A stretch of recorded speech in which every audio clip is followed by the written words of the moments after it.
naway sa pamamagitan ng mga salita ng Diyos na ating narinig, mapawi ang ating mga kasalanan. Amen. Palakpakan po natin ang Panginoon.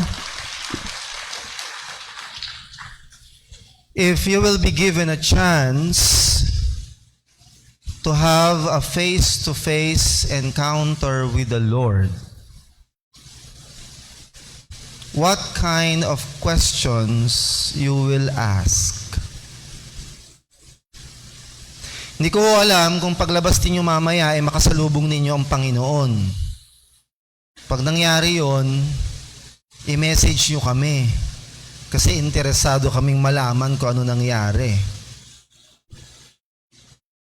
If you will be given a chance to talk to Him face to face, ano hong itatanong nyo? Napag-isipan nyo na ba? Anong itatanong nyo? Will you ask Him about your past? Tatanungin niyo ba siya ng maraming bakit sa inyong buhay? Panginoon, bakit ho nung bata ako? Ganito yung nangyari. Paki-explain. Ganun ho ba itatanong niyo? Panginoon, bakit ho ang buhay ko ay ganito? Pakipaliwanag nga ho. Ganun ho bang itatanong niyo? Hindi. O baka naman gagawin ninyong parang manghuhula sa Quiapo ang Panginoon. Panginoon, total andito ka na, ito ang palad ko, ano ho ang aking kapalaran? Ganun ho ba ang inyong itatanong? O gagawin ho ninyong political analyst si Jesus? Panginoon, sino ang susunod na presidente ng Pilipinas? Ay, Panginoon, sino ang mananalo? Si Kamala ba o si Trump? Yun ho ba itatanong nyo? Alam ko na. Parang nababasa ko yung isip nila. Panginoon, bulong nyo lang. Bulong nyo lang. Isa lang. Alam nyo na. Parang alam nyo na. Panginoon, bulong nyo lang. Kamagalahati tayo. Anong lalabas? Sa sweepstakes. Parang napaka-old school ng sweepstakes, ano? Ano ang ating itatanong sa Panginoon? Will we seize the moment? Will we grab that opportunity? Maybe that once in a lifetime opportunity? Itanong na ang dapat itanong. Why am I asking these questions? Because tonight, we are meditating and we are reflecting on the gospel, talking about a young man who sees the opportunity to ask Jesus. Sabi sa Ebanghelyo, siya ay patakbo. Excited. Patakbo, lumuhod sa harapan ni Jesus at walang kagatol-gatol, nagtanong. Alam mo ninyo yung tanong ng mama? I would say, a very wise question. Alam tanong niya, hindi niya ho tinanong yung kung sino ba ang mananalo sa loto bukas para makapanghingi ng balato. Hindi niya tinanong kung ano ho ang weather forecast bukas, kung magdadala ba siya ng payong. Hindi niya itinanong kung ano ang kombinasyon sa ending? May ending pa ba? Para manalo naman siya kahit whatever. The question of this young man is very relevant up to today. Why am I saying that he is a wise man? Because his question, that very question, should be our question. Dapat tanong nating lahat yung tanong niya. Napakagandang pagkakataon. And he grabbed that great opportunity to have a face-to-face encounter with Jesus. Kaya ho ang tanong niya, syempre may opening remarks. merong opening remarks. Sabi niya, ang bati niya sa Panginoon, good teacher. Wow. Mabuting guro. Ayun ho ang pambungad niya. Kaya lang, may sagot kaagad si Jesus. Ang tanong ni Jesus, ba't mo ako tinatawag na mabuti? Bakit mabuti ang tawag mo sa akin? Hindi ba't walang ibang mabuti kundi ang Diyos? Grabe naman si Jesus, ano? Parang sabi ng isang komedyante, maliit na bagay, pinalalaki mo. Simply because Jesus was foreseeing something from that young man. Bakit ganun ang tanong niya? O ba't ganun ang bungad niya at ganun naman ang batong tanong ni Jesus? Alam niyo kung idadissect natin, kung idadigest natin yung tanong ni Jesus, parang simple lang, ano? Pero if we will critically reflect on it, yung salita ni Jesus na, ba't mo ako tinatawag na mabuti? Hindi ba ang Diyos lang ang mabuti, walang iba? If we will critically reflect on that, pwede tayong maglikha ng iba pang mga tanong na nasa loob ng tanong ni Jesus. Ano yon? As if Jesus was asking this young man, why are you calling me good? What is your definition of good? How do you define good? How can you say that it is good? How can you say that I am good? What is your basis in saying that I am good enough? Grabe ho, ano? Mga kapatid, pag pinagninilayan po ang mabuting balita ng Panginoon, ganun ho tayo talaga nangungulkol, naghahalughog, ganun tayo mag-scrutinize, ganun tayo mag-reflect. Kasi in every gospel, there are a lot and uncountable gems. Mayaman sa salita ng Diyos. At sa dami ng gems na yan, ang misyon natin, ang misyon hindi lang ng mga kaparian, kundi ninyo na mga dumadalot nakikiisa sa misa, ano ang gem of the gospel na dapat mong baunin pagkatapos ng banal na pagdiriwang na to. Kaya ganun ho, pinalalaki ho natin yung maliit na bagay. Ini-scrutinize natin. Tila baga ang Jesus na ito, gusto niyang i-define. Bakit mo ako tinatawag na mabuti? Ano ang basihan mo na ako ay mabuti? Ano ba ang definition mo ng pagiging mabuti? Mamaya ho ha, babalikan ho natin yung usapin na yan ng pagiging mabuti. Sabi ni Jesus, alam mo ang mga utos. Wow! Alam ni Jesus na alam niya kung ano ang utos. That is very critical, mga kapatid, ha? Napakaganda ho nun. Napakaganda ho na pinapaalala sa atin ang Ebanghelyo na alam ng Diyos kung ano ang alam ng mama. Alam ng Diyos kung ano ang alam mo. Alam ng Diyos kung ano ang alam ko. Alam ng Diyos na alam mo na hindi pwede yan. At ng Diyos, alam mo na bawal yan, nakasalanan yan, nakabiguan sa Diyos yan. Kaya hindi mo po pwedeng sabihin, hindi ko ho alam eh. Alam ng Diyos kung alam mo. Sabi ni Ernie Baron, kilala niyo si Ernie Baron? Sumalangit nawa. Sabi ni Ernie Baron, knowledge is, at least, nagkakaalaman sa edad. Yung mga nakaabot kay Ernie Baron. Sabi ni Ernie Baron, knowledge is power. May sagot naman si Spider-Man. Ang sagot ni Spider-Man, but power comes with great responsibility.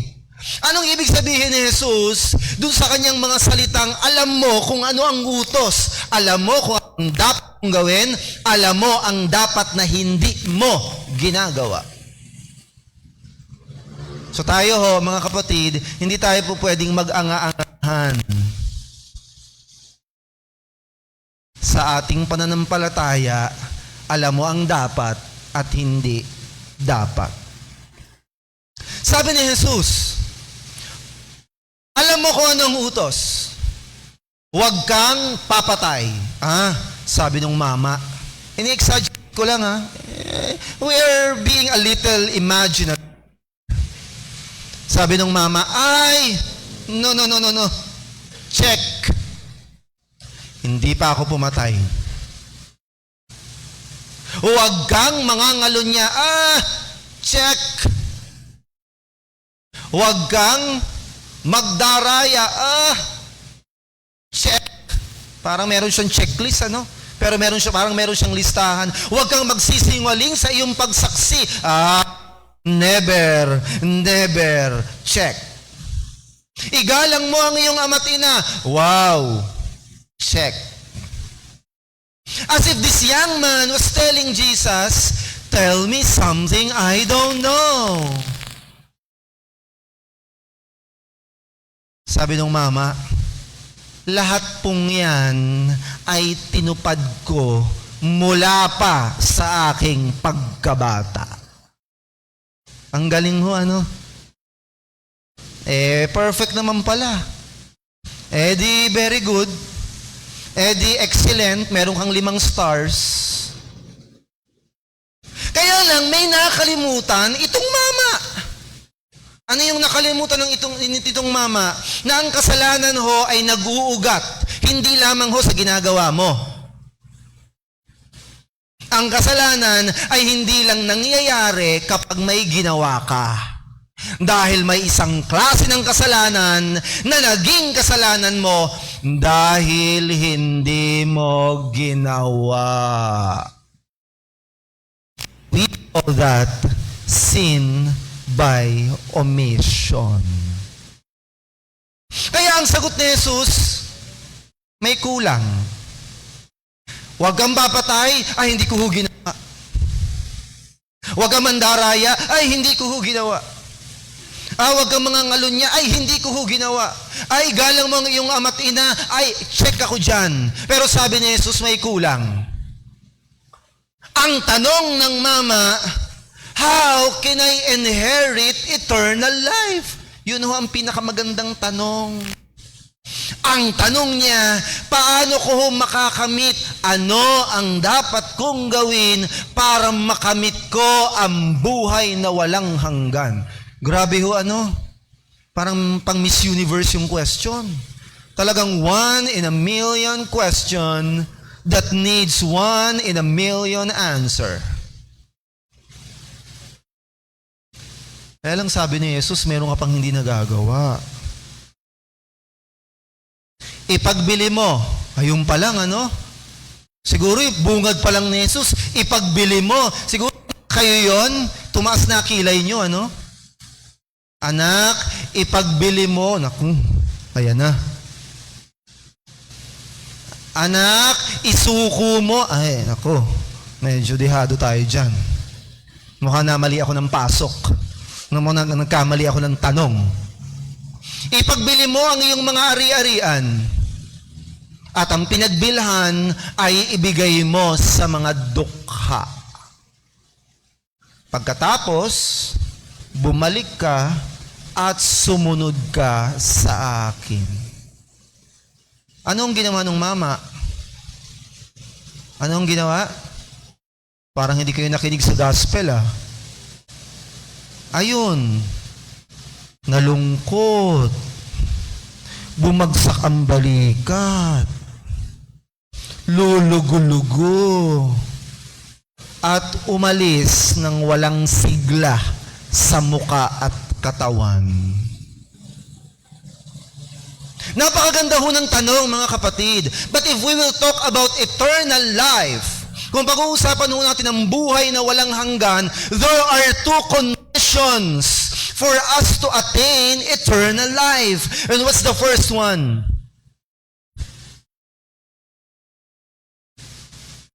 Wala hong makakarating doon na hindi mamamatay muna. Tama ba yon? Parang dati, meron akong cellphone. Ang unang-una kong cellphone ay 3315. Oh, may dating na yon, 3315. Medyo ano na yon, yung snake and ladder, medyo advanced na.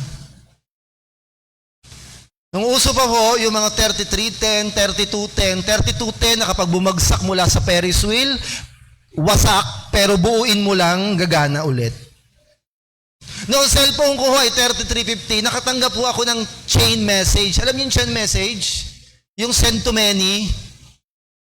Sabi doon, parang ganun, usapin ng kamatayan at buhay na walang hanggan. Sabi doon sa text, lahat ng tao gustong pumunta ng langit. Do you agree? Agree ba kayo? Sure? O baka meron dito ayaw ha. Sabi sa text, chain message, lahat ng tao gustong pumunta ng langit. Nung ini-scroll ko na, wala nang laman, wala nang kasunod.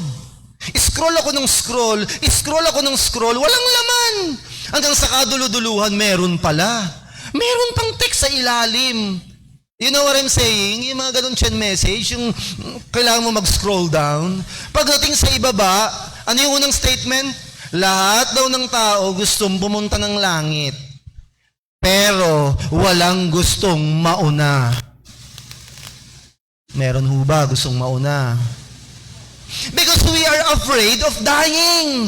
And that's the first condition. If you want eternal life, kailangan mong mamatay. Archbishop, grabe naman. Siyempre. Ilalagay ba yung picture mo sa ibabaw ng altar at titirikan ng kandila kung buhay ka pa? You need to die.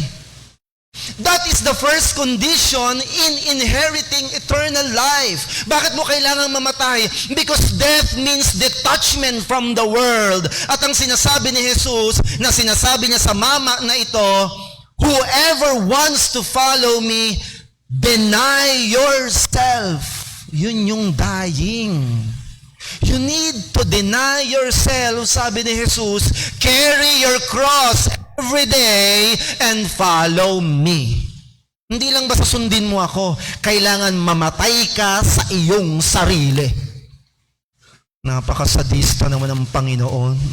Hindi po.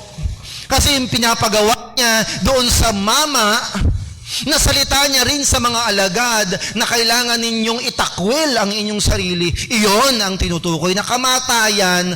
Ang totoo niyan, yung mama, pinagpa-practice lang ho ni Jesus. Anong pinagpa-practice? Pagdating mo doon, no sa sinasabi mong buhay na walang hanggan, hindi mo madadala ang mayroon kang ngayon. Hindi mo madadala ang bagahe mo, hindi mo madadala ang tokador mo. Pagdating mo doon, hindi mo dala ang titulo mo, hindi mo dala ang iyong stature, hindi mo dala ang iyong yaman. Lahat yan ay iyong iiwanan. And if you are still willing to follow Him, to get eternal life, you are willing to let go all of this, nagpa-practice ka na yung tinatawag na mortification. And that is leaving everything behind to follow Him. We need to die in this life. We need to die in order to inherit that eternal life. Kaya tamang sinasabi ng Panginoon na yung na mahirap pa, o mas madali pa, rather, sa kamelyo na pumasok sa butas ng karayom, hindi ho literal na butas ng karayom, ibig sabihin nun, yung maliliit na pintuan. Di ba ho, sa mga kaharian, sa mga simbahan, kahit nga sa mga bahay nyo may malaking gate at may maliit na gate. Ang tawag doon, butas ng karayom. Ibig sabihin, ang kamelyo ay hindi makakapasok doon kung marami siyang pasan na mga aparador, na mga tokador, na mga sako, na mga kung anong-ano. Hindi siya makakapasok. The camel needs to kneel down. Kailangan niyang itupi ang kanyang mga paa, iyuko ang kanyang ulo para lang makapasok without baggage. And Jesus was giving us a picture of eternal life. You cannot be there. You cannot be an heir to the kingdom while being an owner of this world. Hindi ho po pwedeng pareho. You cannot serve two masters at the same time. Hindi po pwedeng nasa iyo ang lahat ng kayamanan ng daigdig and at the same time tagapagmana ka pa ng kaharian ng Diyos sa kabila. You can't do that. That's the first condition. You need to die first. And when we say dying, when we say denying ourselves, alam mo ninyo mga kapatid, yung isang klase ng buhay na wala nang kapangyarihan sa iyo ang mundo. Yun ho ay isa sa rurok ng iyong pananampalataya at paglilingkod. Archbishop, ano ang ibig sabihin nun? What does it mean by saying na wala nang kapangyarihan ng mundo sa iyo? Yung everything and anything cannot even disturb your inner joy and peace. Ano kung magdildil ako ng asin? Basta naglilingkod ako at nasa Diyos ako. Masaya ako. Ano ko ang mga kaibigan ko na sinasabi ni Jesus sa Ebanghelyo, talikuran ako sa ngalan ng aking pananampalataya, kiber sa Japan, magpapatuloy ako. Ano kung iwanan ako ng lahat? Basta ang Diyos ang kakampi ko. Ano ngayon? And we call that the world, the earth doesn't have power over you. Whatever it takes, Panginoon. I am here for you. Just be with me. Mahirap po mga kapatid, yung nasa deathbed ka na. Deathbed, nasa banig ng kamatayan. Mahirap po na dumating ang pagkakataon na nakahiga ka na at nag-aantay ka na ng mga huling sandali na ng iyong buhay. Ando na ang pari, ikaw ay papahira na ng banal na langis. Mahirap po na ang sinasabi mo pa habang pupugak-pugak ang iyong hininga, habang unti-unti nang hinuhugot ang iyong buhay, ang laman pa ng bibig mo, yung mga paupahan natin kay Bunso ibibigay. Yung titulo ng ating lupain ay nilibing ko sa ilalim ng puno ng naras sa aming lupain sa Pampanga, ibigay mo kay ganito. Yung baka o yung mga kambing natin, ibigay mo sa una kong inaanak. Sino ho ba yun? Hanapin mo na lang kung sino. Mahirap po yan. Yung even until the last breath of yours, you are still thinking of the worldly things na iiwanan mo.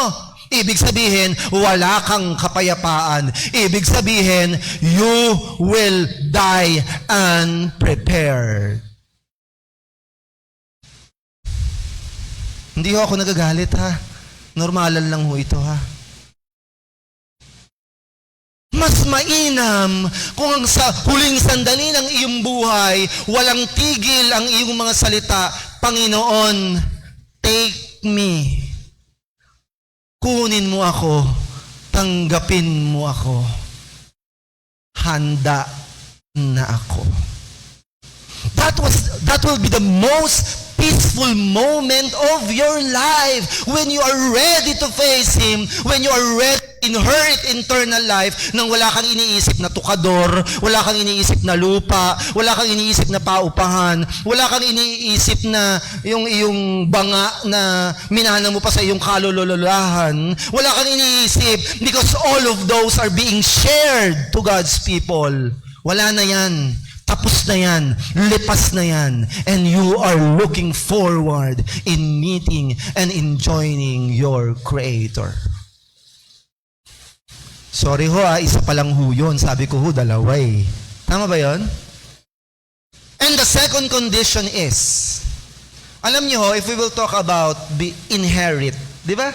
Yun yung version. English version, what shall I do to inherit eternal life? Yun ang tanong ng mama. If we will talk about inheritance, sino lang ho ang generally involved sa inheritance? Sino lang ho ang minamanahan? Ha? Lahat ho yan nag-i-starts with letter K, A. Mga ka. Ang pinagmamanahan lang ho, yung mga ka. Ano yung ka? Kamag-anak. Tama ba yan? Kadugo. Malay eh. O ano pa? Ano pang ka? Kapamilya. O ano pang ka? O kapuso. Sige na. Ano pang ka? Lahat ng ka. Kasama yung kaisa, ka-espirito, kamuka, kawangis. Saan ko kayo nililid? Simple lang ho. If you want to inherit eternal life, dapat kapatid ka ni Kristo. Dapat kapamilya ka. Dapat ka mag-anak ka. Spiritually. Anong sabi ni Jesus? Sino ang aking ina at mga kapatid? Yung mga tumutugon, yung mga sumusunod sa kalooban ng aking ama. Yon ang mga kamag-anak ko. Kailangan ka mag-anak ka. Gusto mo palang manahin ang buhay na walang hanggan. Hindi pwedeng kaaway ka. Hindi mo pwedeng stranger ka. Amen. The second condition, we must be Christ-like. Dapat kahawig natin, ka-espiritu natin, dapat kaisa natin si Jesus. And if we will talk about that, we need to start being selfless. Alam mo ninyo mga kapatid, yung mama, ang sinasabi niya, hindi siya pumatay, hindi siya nagnakaw, hindi siya nangalunya. Puro pansarili yon. But Jesus was asking him, Jesus was trying to look for something not for himself, but for others. If we want to be Christ-like, tigilan mo na ang kakaisip ng sarili mo. Yung me, myself, and I. Itigil na yan. Think less of yourself. That is Christ-like. Start now to think about others, to think about the community, to think about the world, to think about mission. In closing po, tapusin na po natin kasi mga nagrereklamo na po yung mga nasa likod. Napakahaba daw. In closing, my dear brothers and sisters, sabi ni Jesus, ipagbili mo muna mga ari-arian mo. Yung pinagbilhan, ibigay mo sa mga dukha. Saka ka bumalik, yun ang kondisyon. Saka ka bumalik at saka ka sumunod sa akin. Meaning, there is a requirement. You want to follow Jesus, there is a requirement. And we call that the cost of the mission. Yung hinihingi sa kanya ang halaga ng mission. And if we will talk about cost of the mission, mga kapatid, hihingin sa'yo ang lahat. Walang ititira sapagkat titingnan ang iyong katapatan. Mahirap ho ang maging hinirang. That's the cost of the mission. Mabigat ho ang sumunod sa Panginoon. That is the cost of the mission. Mabigat ho. Hindi madali. That is the cost of the mission. Kaya kung hihingin ng lahat sa'yo, oras mo, talino mo, yaman mo, kahit ang panahon mo para sa mga kamag-anakan mo, lahat pipigain sa'yo. Simply because that's the cost of the mission. mahal ang misyon. Meaning, expensive. Pero alam ho ninyo, pwede ho maging madali. Dadali ho yan. Yung mahal ang misyon, meaning expensive, madali ho yan. Kung mahal mo ang misyon, meaning you love it. Salamat sa ebanghelyo natin sa gabing ito, sapagkat pinakita sa atin ng Panginoon, maaari nating manahin. It is doable. It is achievable. It is viable. It is feasible. Lahat na ng may ball sa huli. It is doable. But we just need to surrender ourselves ultimately. Good evening po sa inyong lahat. Ave Maria Purissima, Pecado sa concebido. pangalan ng Diyos Ama, Anak at Espiritu Santo.